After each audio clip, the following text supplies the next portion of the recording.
je suis de retour pour vous jouer un mauvais tour, comme on dit dans le jargon, enfin plutôt dans la culture pop, car aujourd'hui on va traiter d'un sujet dont beaucoup de gens parlent, mais peu de gens savent de quoi ils parlent en fait. C'est la droite et la gauche. Euh, Nous allons faire une analyse en plusieurs parties pour essayer de déterminer de quoi on parle. Et nous allons suivre ces points que je vais lire. Qu'est-ce que la droite et qu'est-ce que la gauche? Qu'est-ce que l'extrême droite? Qu'est-ce que l'extrême gauche? Nous allons dans une première partie voir quelle est la naissance officielle de la droite et de la gauche et la conception rigoriste originelle de cette droite et de la gauche. En deuxième partie, nous verrons qu'à cette vision plus originelle s'oppose une version plus évolutive et dynamique de l'axe gauche-droite. Dans cette deuxième partie, nous allons avoir en sous-partie le mouvement Sinistrogir et le mouvement Dextrogir, qui signifie Sinistrogir, le mouvement vers la gauche et le mouvement vers la droite, respectivement. Et nous verrons ensuite que la droite et la gauche est avant tout une question sur quoi mettons la lumière à travers l'époque ou l'espace. Ils nous ont proposé deux portraits, deux idéotypes qui illustreront le clivage gauche-droite. Je mettrai un petit tableau enfin, je mettrai un PDF en lien dans la description de la vidéo pour que vous puissiez avoir à l'écrit ce tableau et non pas une restitution orale des clivages qu'il recoupe. Mais vous aurez aussi le texte de la vidéo, évidemment. Euh, dans un, dans ce- et c'est- Cette partie sera d'abord une partie sur le développement des tableaux où je dirai quels sont les principaux clivages qui forment la gauche et la droite, et ensuite une partie où je développerai quels sont historiquement ces clivages, bien sûr avec en temps limité. Je ne ferai pas une description très très longue, c'est censé être une vidéo regardable par tous, ce n'est pas une expertise, c'est une recherche certes un petit peu poussée comparée à ce qu'on peut trouver habituellement, c'est une recherche philosophique, mais ce n'est pas, je ne suis pas en train de vous rendre un mémoire, je suis en train de vous donner un travail de 10 pages, ce qui est quand même plus ce que les gens font lorsqu'ils traitent ce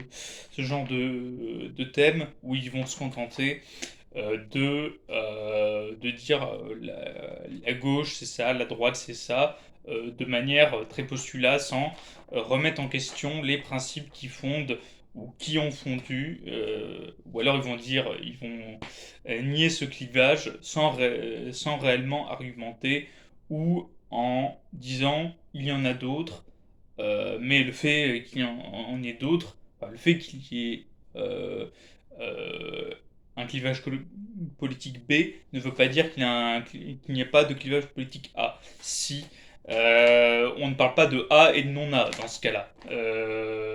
On parle juste de A et de B. Il peut y avoir un clivage souverainiste et, et comment et fédéraliste, et aussi un clivage gauche-droite. Ces deux critères ne s'excluent pas. Enfin, ils ne sont pas confondus non plus. Ensuite, je ferai référence à ce qui serait un fil directeur du clivage gauche-droite, qui est résumé par la thèse de Norberto Bobbio, et je critiquerai en partie certaines limites de cette thèse. Donc, tout d'abord, la gauche et la droite, vous avez sûrement dû le voir dans vos cours d'histoire, est née en 1789 lorsqu'il fallait choisir entre le droit de veto du roi ou l'absence de droit de veto du roi. On plaçait ceux qui étaient contre ce droit de veto à gauche de l'Assemblée et à droite ceux qui étaient pour ce droit de veto du roi. Euh, cette conception amène à considérer que la droite dite... Enfin, ça nous amènerait à penser que la seule véritable droite, si on prend au sens originel du terme, ce serait la droite dite légitimiste, et tout le reste serait à gauche. Euh, cette conception est par exemple défendu par l'homme politique Paul-Marie Couteau, qui a tendance à placer le bonapartisme et l'orléanisme au centre, en disant que le centre, enfin que l'orléanisme est un centre par refus des extrêmes et le bonapartisme est un centre par combinaison de deux extrêmes. Euh, alors que la seule véritable droite serait le courant dit légitimiste. Mais cette conception originelle du clivage gauche-droite est problématique, puisqu'elle rend le clivage gauche-droite inopérant dans la plupart des pays où on utilise aussi le terme de gauche et de droite. Par exemple, les États-Unis n'ont jamais connu le système de royauté, et donc pour eux, la question du droit de veto du roi ne se poserait même pas en fait, et donc ne peut pas être la raison du critère qui nous déterminerait à gauche ou à droite. On est censé trouver des critères qui sont, nous sommes censés trouver des critères qui est quand même une certaine résonance géographique et aussi une résonance temporelle. Euh, Aujourd'hui, on peut voir que cette conception, en fait, serait considérée comme datée et très contestable, cette vision donnée par Paul-Marie Couteau. Le royalisme est aujourd'hui qualifié, on le place à l'extrême droite, et en fait, plutôt que simplement de droite. La question, c'est comment expliquer un tel phénomène, comment expliquer que euh, le, comment expliquer que dans le temps évolue le curseur qui va nous placer à droite ou alors à gauche du spectre politique.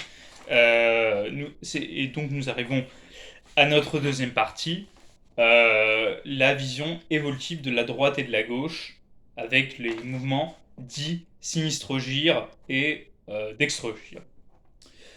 Nous appelons vision évolutive de la gauche et de la droite toute conception de la droite et de la gauche, considérant que ce clivage ne se rapporte pas à un corpus idéologique donné, indépendant en des moments de l'histoire, mais ne sont que des positionnements face à certains dilemmes relatifs à certaines époques.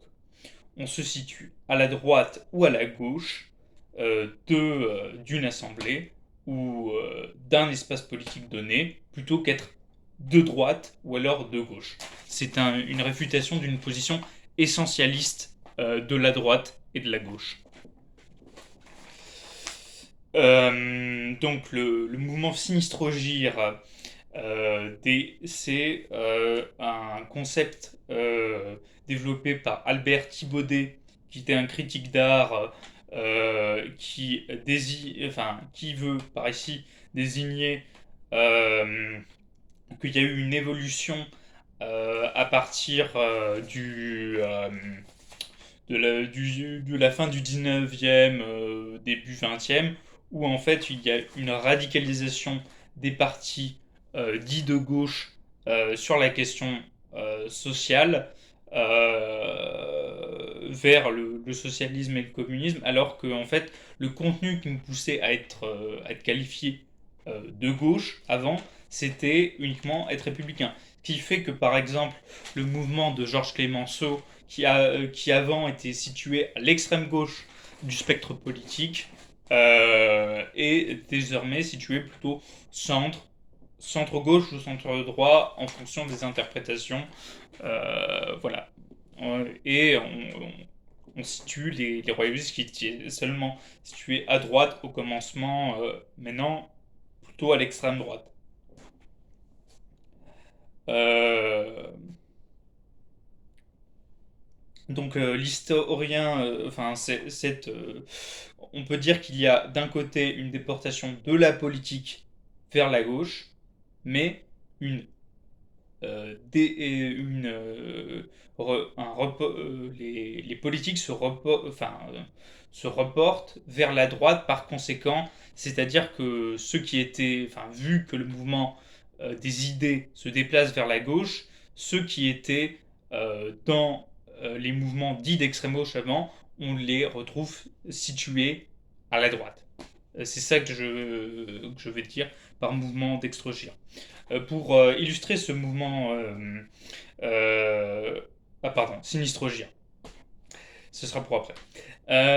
L'historien René Raymond remarque qu'en 1974, un seul candidat à l'élection présidentielle se déclarait de droite, et je vous donne un mille.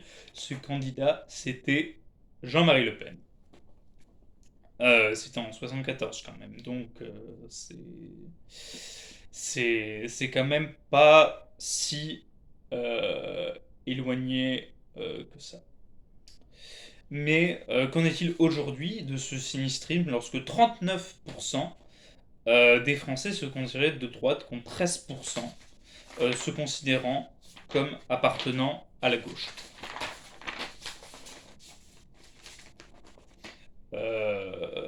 J'utilise un sondage sur le positionnement des Français sur l'axe gauche-droite. Il sera dans, enfin le PDF sera dans la description de la vidéo. Qu'en est-il de ce sinistrisme lorsque les positions de la gauche se déradicalisent enfin, le mouvement sinistrisme, peut-on encore parler de lui alors qu'on a une déradicalisation de la gauche sur la question sociale depuis la chute de l'Union soviétique et assisterait-on même à un mouvement dit d'extrogir et non plus un mouvement sinistrogir comme le défend le politologue Guillaume Bernard. Le mouvement d'extrogir. On arrive au petit 2 de notre deuxième partie. Le mouvement d'extrogir décrit par Guillaume Bernard nous indique que en fait le clivage politique, non seulement ça se reporte le mouvement politique se reporte vers la droite, mais en fait, ce qui va faire la nature euh, du, euh, du clivage politique droite-gauche va changer. Avant, c'était la question économique. Plus d'interventionnisme nous permettait d'être classés à gauche, alors que moins d'interventionnisme nous permettait d'être classés à droite.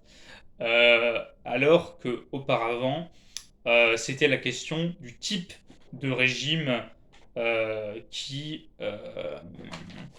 nous permettait de classer si quelqu'un était de droite ou de gauche. Aujourd'hui, Guillaume Bernard nous dit que c'est la question c'est la question du corps social même qui détermine la droite et la gauche. Par exemple, c'est qu'est-ce que la famille, qu'est-ce que la nation, et toutes ces questions dites sociétales. Enfin, nation, c'est peut-être un peu moins social. Oubliez ce que je viens de dire parce que sociétal, je pense pas que la nation soit à mettre dans la catégorie dite sociétale. Là, on a un côté bien plus institutionnel, politiquement fort que les questions de société. Donc cette opposition a-t-on une vision contractualiste ou volontariste du corps social, c'est-à-dire nous choisissons de construire ensemble un destin politique et nous appartenons à la même nation dans la mesure où nous obéissons aux mêmes lois, ce serait plutôt la vision de gauche, ou bien une vision plus traditionnelle ou conservatrice, enfin, ou naturelle enfin, naturelle entre guillemets, du clivage, enfin, pardon, de de la nation, par exemple, ou de la famille, par exemple. Est-ce que la famille, c'est un père, une mère et sa descendance? Est-ce que la famille, c'est... euh, est-ce que la nation, pardon, c'est... c'est le droit du sang? Est-ce que il y a une certaine homogénéité culturelle nécessaire? Dans ce cas-là, en fait, on serait placé à droite de l'échiquier politique, si on serait en faveur de ces questions-là. Le thème de l'immigration étant devenu une question banale alors qu'elle était marginale enfin, c'est un symptôme, par exemple, du mouvement d'extrogir que décrit Guillaume Bernard. Ce n'est plus la gauche qui impose des questions et ses thèmes, mais c'est bien la droite, selon Guillaume Bernard. Et c'est d'ailleurs ce que disent souvent les intellectuels de gauche. Ils disent que maintenant c'est la droite qui, enfin l'extrême droite, souvent ils disent, qui impose ses thèmes, en fait. Donc, mais moi je mettrais comment un bémol à ce constat optimiste de la part de la droite et pessimiste de la part de la gauche. Je tempérerais la thèse du mouvement d'extrogir parce que si on réfléchit bien, la plupart de ces mouvements conservateurs sont en fait toujours des espèces de réactions à des changements plus que des propositions qui viennent en fait. Le problème issu de la issu des questions LGBT, féministes, tout ça, c'est la gauche qui l'impose et en fait c'est la droite et l'extrême droite qui répondent en fait. C'est pas, je verrais pas ça comme un symptôme si évident d'un symptôme. Enfin, je verrais ça pas comme un symptôme évident du mouvement d'extrogir. J'ai un peu cafouillé. Euh, cette conception évolutive de la gauche et de la droite pose un autre problème, c'est son excès enfin, c'est son excès de génération des tendances politiques. Car si la question n'est plus la question économique n'est plus celle qui est centrale dans l'espace médiatique, elle demeure encore dans chacun des problèmes politiques. D'autres questions aussi. La question de la droite et de la gauche n'est pas seulement une question purement réductible à l'ère du temps, car les questions de voter pour X ou Y sont multiples. Par exemple, quelqu'un peut vouloir voter pour Mélenchon pour ses positions pour les régimes parlementaires alors qu'il serait conservateur sur le plan des mœurs. On peut avoir des gens qui seraient plutôt social sur le plan économique et qui décideraient de voter pour quelqu'un qui est plutôt situé à droite et libéral économiquement, euh, par exemple Pécresse ou alors Zemmour ou même encore Le Pen, euh, pour, euh, pour des raisons de conservatisme en fait. C'est pour ça que je propose en fait un tableau des différentes sources du clivage entre la gauche et la droite. Euh, c'est sur quoi mettons la lumière, le grand 3. Proposition de deux portraits, deux idéotypes de la droite et de la gauche sur différents clivages. Donc, d'abord, il y a la question la toute première question qui a été posée c'est la question de la primauté au sein un des pouvoirs. À gauche, traditionnellement, on a, et je vais le développer, enfin, chacun des points seront développés après. Euh, il y a l'idée d'une primauté du législatif sur l'exécutif, alors que dans le cas de la droite, il y a une primauté de l'exécutif sur le législatif. Il y a la question de l'intervention de l'État dans l'économie, qu'on appelle aussi la question sociale. La gauche encourage l'intervention de l'État et la droite est traditionnellement pour une réduction de cette intervention de l'État. Euh, pour la fondation des corps sociaux et des identités, comme on l'a vu précédemment, la gauche est du côté d'un contractualisme, un constructivisme, un volontarisme, alors que la droite est du côté d'un conservatisme, un traditionnalisme ou un naturalisme euh, qui peut être biologiste. Euh, la justice enfin, la question de la justice et notre rapport par rapport à la criminalité est aussi assez fondateur de la droite et de la gauche.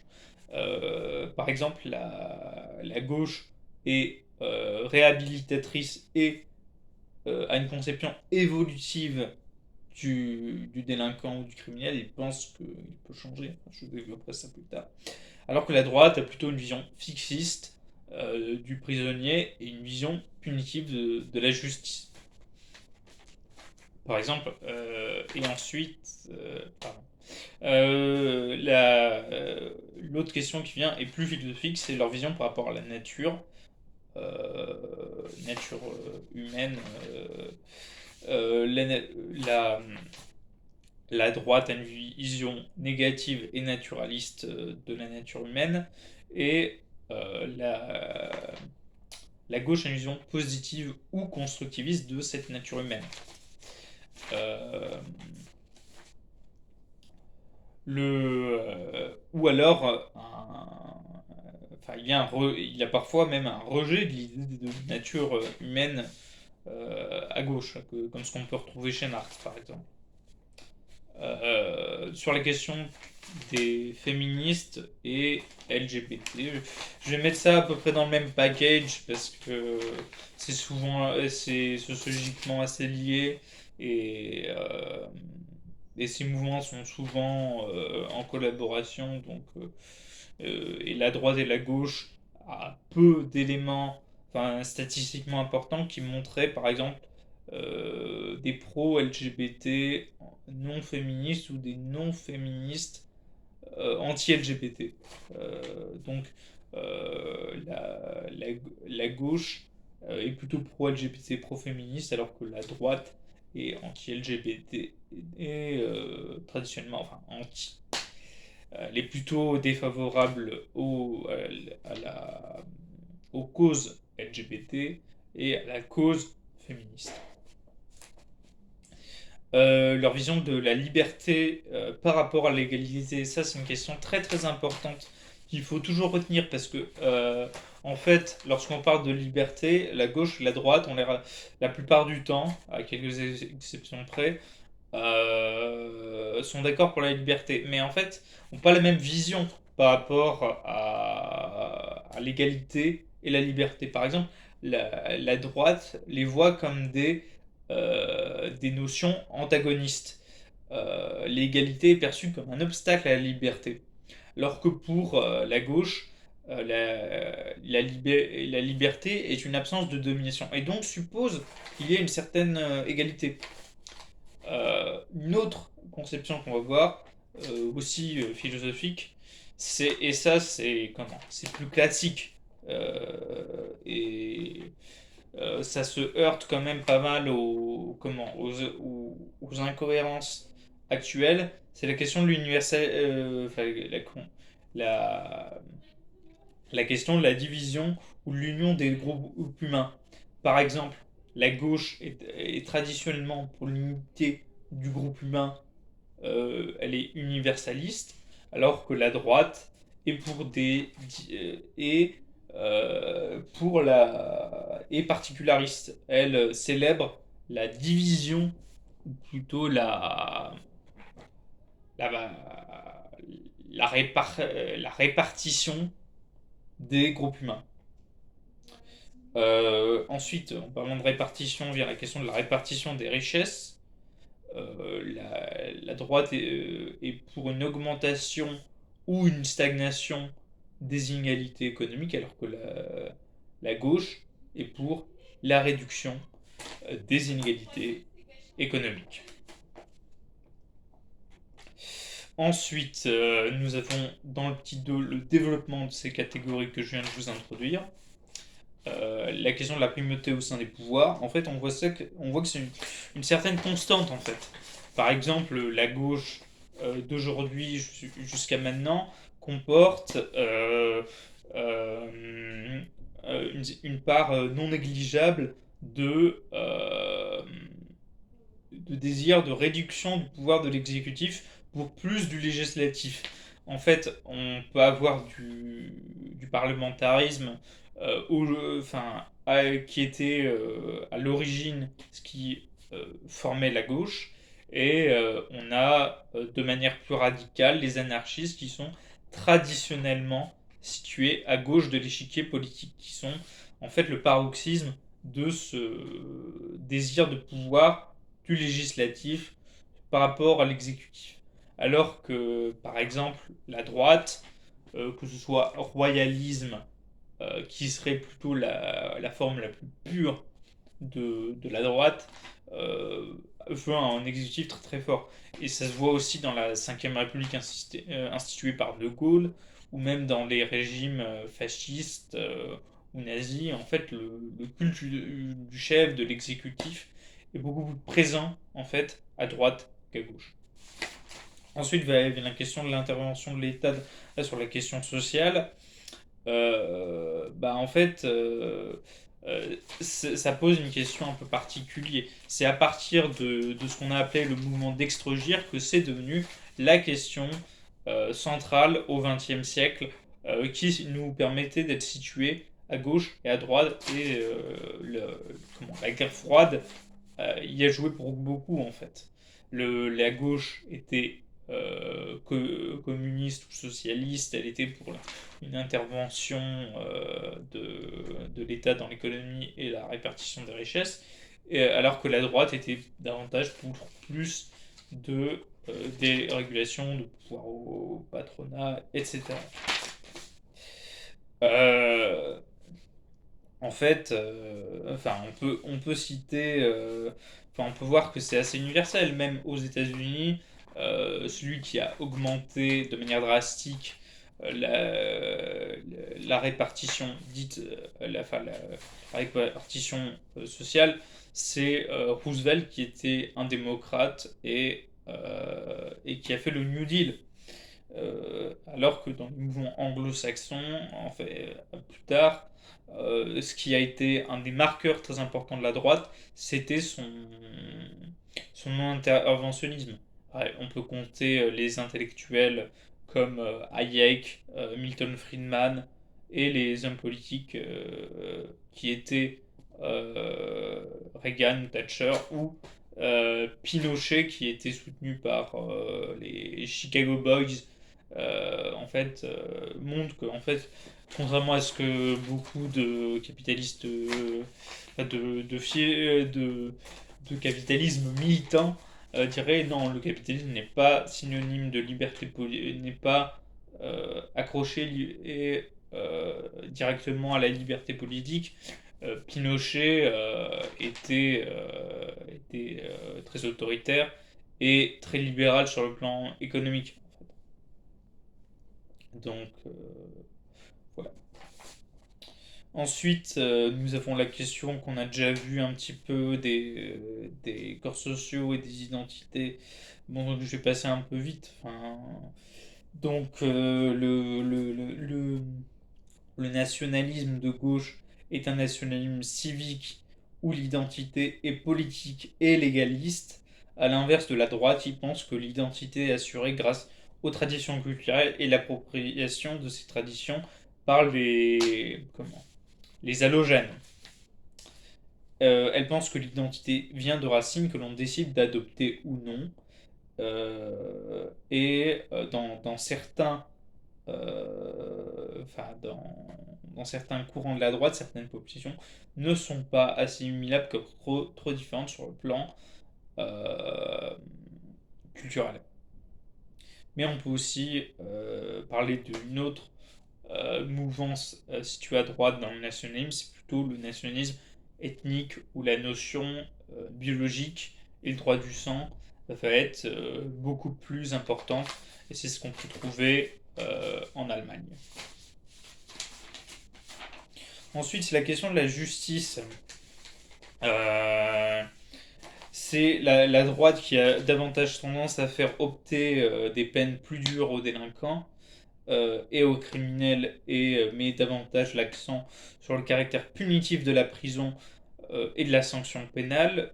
Le délinquant ou le criminel est à droite perçu comme un danger pour la population et sa réinsertion est considérée comme secondaire.